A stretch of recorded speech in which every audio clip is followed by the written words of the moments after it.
Gracias por estar con nosotros. Somos E-News, noticias para toda América Latina. Guerra arancelaria entre países hermanos, Ecuador y Colombia. El presidente de Ecuador ha dicho que Colombia es el peor socio comercial que puede tener Ecuador y ha roto por completo el diálogo con Colombia. Ha dicho que la guerra arancelaria se va a extender por tiempo indefinido. A mi compañero César García Vélez se encuentra en Quito y se une a esta transmisión. César, bienvenido. Muchas gracias, Juan Carlos. Una situación muy compleja que se ha ido poniendo peor con el pasar de los días. Hace 2 días exactamente le preguntábamos a la canciller si había comunicaciones con Colombia. Ella había dicho que sí, y al día siguiente se impone el arancel del 50% a los productos colombianos que Ecuador denomina tasa de seguridad por el cuidado y el gasto que implica poder salvaguardar nuestra frontera norte. Y además de ello, el ministro de Producción termina diciendo que pues, el diálogo está totalmente roto ahora. El presidente, tú bien lo señalabas, del Ecuador, en una entrevista radial, no ha abonado y más bien parece estar bastante cómodo con la decisión.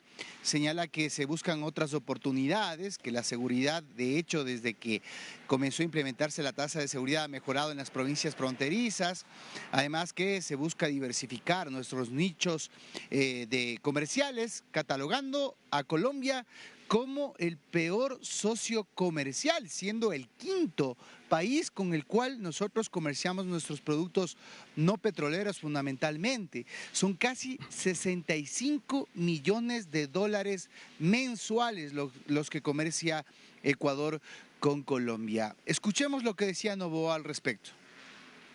Empecemos por el tema de seguridad. Nos cuesta 400 millones de dólares más que haya descuido del otro lado. Desde la sobretasa, como dicen, pero en verdad es una tasa de seguridad, las muertes violentas en las provincias fronterizas, Carchi, Esmeraldas y Sucumbíos, se ha reducido un 33.3%. ¿Usted ve una relación directa? Se lo ve de febrero a febrero. Los números están ahí. O sea, son homicidios. Punto 1. Punto 2. ¿Sabe cuál es nuestro peor socio comercial en el mundo? Porcentualmente el déficit del total de los bienes comercializados es Colombia. Bueno, por la balanza comercial desbalanceada. 1.100 millones de dólares de déficit comercial. Empezamos con seguridad, lo que nos cuesta, cómo se ha reducido la violencia. Ahora hablemos también de la parte económica. El febrero del 2025, el déficit mensual de balanza comercial fue 90 millones. Este mes es positivo, 30 millones. Un swing de 120 millones. Eso le da oportunidad a mayor empleo en el Ecuador, mayor comercialización pues de ciertos productos ecuatorianos a la interna, y genera también un mejor ambiente comercial directo. Decían también que no, que con esto va a haber desempleo masivo. Han subido 2 puntos el empleo. Ahí teníamos las declaraciones del presidente de Ecuador, Daniel Noboa, afirmando que Colombia es el peor socio comercial. También quiero invitar a esta transmisión a mi compañero Sergio David González. Él se encuentra en nuestros estudios en Bogotá para que juntos, Colombia y Ecuador, pues conversemos sobre esta realidad, esta crisis arancelaria entre ambos partidos, vecinos. Sergio, bienvenido. Juan Carlos, un gusto saludarte también, a César desde la ciudad de Quito. En definitiva, esto podemos denominarlo, Juan Carlos y César, como una involución comercial. Los aranceles realmente son una imposición, un gravamen que afecta la productividad de ambos países. Es una situación muy compleja la que se está viviendo en este momento, una situación que deja a miles de pequeñas y medianas empresas en una circunstancia de poca competitividad. Aquí hay muchas empresas, tanto del sector ecuatoriano como del sector colombiano en frontera, que son las más perjudicadas por un tema que puede ser un poco más ideológico, un poco más político, que en tema comercial y económico. Y esto, por supuesto, que va a afectar las relaciones binacionales de ambos países. Ahora, Sergio, ¿qué es lo que viene a continuación? Con la situación que se está viviendo, Juan Carlos, donde Ecuador está aumentando a un 50% el gravamen a todos los productos colombianos que lleguen a Ecuador, El Ministerio de Comercio, Industria y Turismo de Colombia también está analizando la misma circunstancia y es posible que en las próximas horas se emita un decreto donde Colombia le impone este arancel recíproco. 50% también a todas las partidas y subpartidas de los productos ecuatorianos que llegan a Colombia. Esto es totalmente insostenible para una economía binacional. César nos acaba de hablar de 60 millones de dólares el intercambio comercial entre ambos países. Para Ecuador le parece que es uno de los peores socios comerciales. ¿Qué respuesta ha tenido, por lo menos? Ya me estás hablando de la respuesta arancelaria, pero a esta declaración del presidente Noboa recientemente, ¿hay alguna respuesta por parte de Colombia?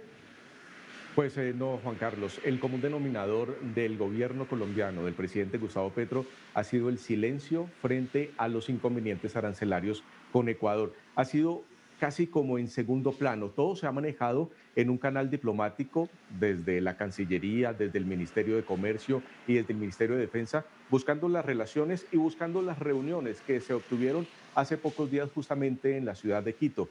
Pero Colombia ha sido muy mesurado en eso. Este gobierno no ha dado las declaraciones exactas sobre la situación con Ecuador. Se ha centrado en otros puntos totalmente diferentes. La problemática con Estados Unidos, que se ha venido mejorando, la situación de orden público interno y estamos en modo elecciones. Pero hasta el momento no hay un pronunciamiento por parte del presidente de la República frente a esta situación. Ha sido muy cauto frente a este tema. Un presidente que es muy activo en redes sociales, pero cuando se trata de Ecuador, realmente es muy mesurado. César, reacciones a nivel social, a nivel de grupos de la colectividad que estén dando y que van a ser los principales afectados por este grupo arancelario. Bueno, fundamentalmente acotar a lo que decía Sergio, concuerdo con él totalmente. No solo es un retroceso, sino que hay una para total en este momento. Ese 50% es insostenible. Y añadir que además es ilegal, porque de acuerdo a los convenios entre la Comunidad Andina de Naciones, ninguno de los países estaría en capacidad de incorporar ese asunto. Ahora, ¿cuáles han sido las reacciones por parte del sector comercial? Acabo de leer el comunicado que circulaba FedExport, que es la Federación Nacional de Exportadores Ecuatorianos, en donde se señala que 40.000 empleos están en riesgo por esta situación. Y además de ello, la informalidad, el contrabando es el que termina favoreciendo esta situación de inseguridad que se tiene en la frontera común. De hecho, el ministro de Producción dice que están comprando arroz ecuatoriano para poder ayudar a los productores a sostener esta situación. Ellos han dicho que no basta. Ya hay un anuncio de que a las 0 horas del próximo día 2 de marzo paralizan los transportistas en Carchi. Esto seguramente en conversaciones también con sus pares colombianos. Sin embargo, hasta este momento habíamos tenido una dinámica en la cual habían conversaciones en ciernes entre ambos países. Lo que ha dicho el ministro Luis Jaramillo en una entrevista en un medio de comunicación nacional ayer por la noche es que ese diálogo está totalmente roto. Escuchemos lo que decía el secretario de Estado sobre esto. Bueno, debo decir, Juan Carlos, de que no hay diálogo en este momento. Se ha cortado el diálogo con Colombia, ¿no? Y por eso la medida tomada. Pero más allá de que se ha cortado el diálogo, no hemos recibido una respuesta favorable por parte de Colombia. Y también con las medidas tomadas hay que tomar en cuenta de que hay un grupo de productos ecuatorianos que tienen prohibido el ingreso a Colombia por vía terrestre. Y esto nos ha afectado de manera muy importante, ¿no? Aquí debió haber habido una comunicación, ¿no? Por lo menos para tener un plazo para poder accionar y que los productos no sean detenidos en la frontera. Ministro, ¿por qué entonces se trata de una medida muy fuerte, unilateral? Sí. ¿Y por qué entonces se rompió ese diálogo? ¿Qué pasó con esas conversaciones que hasta ayer la canciller dijo que se mantenían? Se ha roto de manera unilateral, había una comunicación que se estaba dando, ¿no? Pero lamentablemente no ha habido respuesta y tampoco ha habido diálogo. Y por eso la medida tomada. Y en esta coyuntura entonces, ministro, ¿cuál es el siguiente paso de Ecuador? ¿Hasta cuándo ustedes van a mantener ese 50% del arancel anunciado hoy? Bueno, Sí, por supuesto, Juan Carlos. Mire, la medida, aquí, en este momento la respuesta tiene que ser del lado colombiano. O sea, la solución del problema es de la voluntad política de Colombia para resolverlo. O sea, en este momento la pelota está en la cancha de Colombia y se requiere una respuesta por parte de ellos. ¿Y qué respuesta esperan ustedes entonces, ministro de Colombia? ¿Qué debería hacer Colombia para que ustedes se echen atrás con esta decisión del 50% de arancel? Bueno, pues esperamos una respuesta positiva en cuanto a mayor control en la frontera. O sea, la medida fue tomada por seguridad. O sea, no puede haber comercio sostenible si no hay control en frontera y seguridad, Juan Carlos. Así que es lo que estamos esperando de parte de Colombia, una respuesta favorable para mayor control en frontera. Ahí tenemos parte de lo que es las reacciones que se están dando en ambos lados de la frontera, tanto en Ecuador como en Colombia, en esta guerra arancelaria. Estamos con nuestros compañeros en Ecuador, César García Vélez, y en Colombia, en nuestros estudios, está Sergio David González. Estamos analizando esta guerra arancelaria que se está dando. Y César, la detonación de esta crisis que se dio, recordémosle a nuestra audiencia. Sí, comenzó el 1 de febrero cuando Ecuador decide poner aranceles del 30%, denominando una tasa de seguridad. Lo que dice básicamente Ecuador es que Colombia no hace lo suficiente para cuidar su frontera, que se retrocedió la línea de dispositivos militares colombianos al menos 15 kilómetros desde la frontera y que Ecuador es el que está haciendo el gasto. Ecuador es el que está poniendo los hombres, el que se está enfrentando a los grupos irregulares de las guerrillas disidentes. Esto pues fue el comienzo y como hemos visto ha ido escalando la situación. Hablar no solo de seguridad, sino también del ámbito comercial, y yo me atrevería a decir que también del tema político y geopolítico que yo siento y creo que concuerda conmigo Sergio, que es el trasfondo de esto. Totalmente. Sergio, ¿algún aporte? Sí, no, total, Juan, y lo que dice César es un punto clave. Aquí son dos puntos totalmente distantes entre ambos mandatarios. Uno, muy a la izquierda y otro muy a la derecha. Es un tema ideológico también que encuentran en los aranceles un mecanismo muy sencillo para presionarse mutuamente. Pero en esa brecha de los aranceles hay un montón de empresarios, hay un montón de habitantes en frontera que van a sentir esa situación tan difícil en su bolsillo. Siempre cuando hay guerra arancelaria hay un tercero que gana. Aquí los que pierden es Colombia y Ecuador. ¿Quién puede ganar? Alguien que venga a sustituir estos productos, las materias primas, los productos y servicios que se venden entre ambos países. ¿Quiénes pueden beneficiarse? Un Perú, se puede beneficiar un Chile, se puede beneficiar un México o se puede beneficiar en todo aspecto China, que puede llegar a suplir todas las necesidades comerciales, tanto de lo que le vende Ecuador a Colombia como lo que le vende Colombia a Ecuador. La pérdida va a ser inmensa, pero hay algo importante de lo que viene diciendo César, que es un término que se puede hablar de ilegalidad. Cuando Colombia y Ecuador entran a la comunidad andina, a la CAN, empiezan a trabajar con unas reglas claras de comercio en Sudamérica. Para eso se creó la CAN, para que las reglas de juego fueran claras, que no se presentaran ningún tipo de arbitraje frente a las dos naciones en temas comerciales. Hablamos hace pocos minutos en una entrevista con el presidente de Analdex, la Asociación Nacional de Exportadores de Colombia, Javier Díaz, quien nos habla justo de este punto.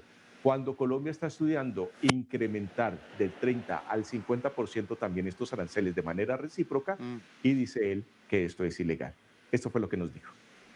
Esto lo he dicho varias veces aquí en la pantalla de DNews, esto es como la involución comercial entre ambos países. Un arancel del 50% hace inviable la comercialización entre las pequeñas y medianas empresas, que es el comercio más fuerte que hay allí en Rumbichaca. Claro, Sergio, es que, mire, nosotros exportamos vehículos al Ecuador. ¿Usted como consumidor ecuatoriano está dispuesto a pagar un 50% más por comprar un carro que viene de Colombia? Pues no. Lo prefiere comprar de China, de Brasil, de otros orígenes, pero no va a pagar 150 de lo que vale el carro. Muchachos, para ambos, ustedes que tienen el contacto directo, les pregunto, ¿existe alguna preocupación de que ocurra un efecto dominó para el resto de la comunidad andina de lo que esta crisis pueda originar? Bueno, está claro que la comunidad andina ya inclusive envió un exhorto diciendo que se sienten a conversar Petro con Noboa, algo que vemos bastante improbable. Por otra parte, lo que pueda ocasionarse en la frontera será quizás un importante hito para determinar qué van a hacer. Trata de alguna manera Noboa de desarticular esa paralización que sería gravísima. De hecho, más adelante entendemos que aquí en DNews van a tener la oportunidad de conversar con el presidente de la Cámara de Comercio de Tulcán, quien asegura qué es lo que está pasando en este momento ahí en la zona de incidencias. Pero sinceramente, el tema del contrabando es de que sale ganando en esto. Hay muchos pasos laterales que hay, no por Rumichaca específicamente, y los propios delincuentes son los que se aprovechan de esto, por lo cual pues no se entiende muy bien el trasfondo de esta medida que pues si es que es ilegal lo sancionará, como ya lo hizo en el 2018 la propia Comunidad Andina de Naciones. Ahora, Sergio, efecto dominó en la región por esta crisis arancelaria y por lo que pueda pasar. No creo que se presente, Juan Carlos, un efecto dominó. Eso es un tema totalmente puntual entre el presidente Noboa y el presidente Petro de Colombia. Eso es un tema ideológico y lo decía mucho más temprano aquí en DNews. Hay sobre la mesa algo que poco se habla y es bueno que lo tratemos en este punto. El presidente colombiano siempre ha solicitado la liberación de Jorge Glass, el expresidente del gobierno de Correa que se encuentra en situaciones de investigación por corrupción. El presidente Gustavo Petro, el último trino que habló sobre esa situación fue el 20 de enero de este año, diciéndole a Noboa que era importante la liberación de Jorge Glass por un tema humanitario, por su estado de salud. Y no es la primera vez que el presidente colombiano pide la liberación de Glass. Él dice que está colaborando para la liberación de los presos políticos colombianos en Venezuela, lo mismo de los presos políticos colombianos en Nicaragua. Y ha pedido explícitamente la liberación de Jorge Glass, diciendo además que es un ciudadano colombiano y por lo tanto es importante su liberación. Esta medida o este anuncio por parte del presidente colombiano no cayó nada bien en Ecuador. Y eso también puede ser un punto clave del por qué se están presentando estas situaciones. Hay que tener en cuenta que cuando hay inconvenientes geopolíticos, la economía es la primera que entra a jugar. La presión en bolsillo siempre intimida y siempre lleva a acuerdos. Parece que esa es la estrategia que se tiene por parte de Ecuador hacia Colombia y lo está llevando de esta manera con aranceles hasta del 50%. Colombia, ¿qué está jugando? A ser recíproco. Y pues eso no lleva a nada bueno. Pero es posible que el punto clave de toda esta discusión no sea el tema de orden público en frontera, no sea un tema económico, sino sea un tema totalmente político, ideológico, por la liberación de un expresidente ecuatoriano. Ahora, muchachos, para aterrizar esto antes de finalizar este segmento, ¿qué sectores económicos, tanto de una frontera como del otro lado, ya están sintiendo el impacto real del comercio y el comercio bilateral, que están sintiendo ya en carne propia estos aranceles que comenzaron ya, van del 30 al 50? Por parte de Ecuador, ¿qué se está ya sintiendo en este momento? Bueno, el arroz fundamentalmente es el primero, no está pasando, son 30 productos, por cierto, que no están pasando vía terrestre. Imagínate el costo de enviarlos vía marítima. Bueno, nadie se va a atrever a eso, claro. Van a perder, tendrán que llegar a Panamá, sin duda, me imagino, mucha ¿no? rentabilidad esa industria. Por supuesto, para poder bajar. Exacto. Ahora, el tema de la palma es otro asunto muy grave porque el 50% de la palma africana va hacia Colombia y sus aceites y derivados. Eso también habrá que buscar a dónde se lo envía. El tema de los plásticos para el Ecuador es fundamental, los insumos que le da Colombia y el tema de los fármacos. Muchas pérdidas en temas de transporte, en tema de comercio bilateral, en comercio fronterizo, sobre todo son esas poblaciones las que sufren más, porque prácticamente es una sola nación en esa parte de Tulcán e Ipiales, en donde ambos contribuyen en el intercambio de productos, los cuales se ven gravemente afectados. Ahora, quisiera cerrar también esa idea del comentario que daba Sergio al respecto. Creo que hay que ponerle mucho ojo a la próxima semana. El 7 de marzo se reúne Noboa en la cumbre hemisférica con Trump. Y yo siento que el tercero aquí, que no es mencionado, tiene que ver con el presidente norteamericano, estadounidense, quien claramente pues ha hecho una alianza con varios países latinoamericanos, entre ellos Ecuador. Trump está presionando mucho el tema de la droga, el tema de la lucha contra el narcotráfico y seguramente le enviará algún tipo de direccionamiento o mensaje al presidente Noboa en el marco de esa cumbre para saber cómo vamos a actuar de aquí a los próximos días. Esto es insostenible claramente a largo plazo. No creo que Ecuador pueda sostener ese arancel hasta llegar a las elecciones presidenciales en Colombia, que es otro ingrediente que no tenemos que descartar dentro de este análisis. Así que las afectaciones son múltiples y también las implicancias, no solo para los dos países, sino a nivel regional y me atrevería a decir continental. Bueno, muchísimas gracias a Sergio David González desde nuestros estudios en Bogotá y también a César García Vélez desde Quito por este análisis y por esta visión que nos están dando al resto del continente sobre la guerra arancelaria que ambos países están inmersos y que están arrastrando a millones de ciudadanos. Muchachos, gracias. Un placer estar con ustedes.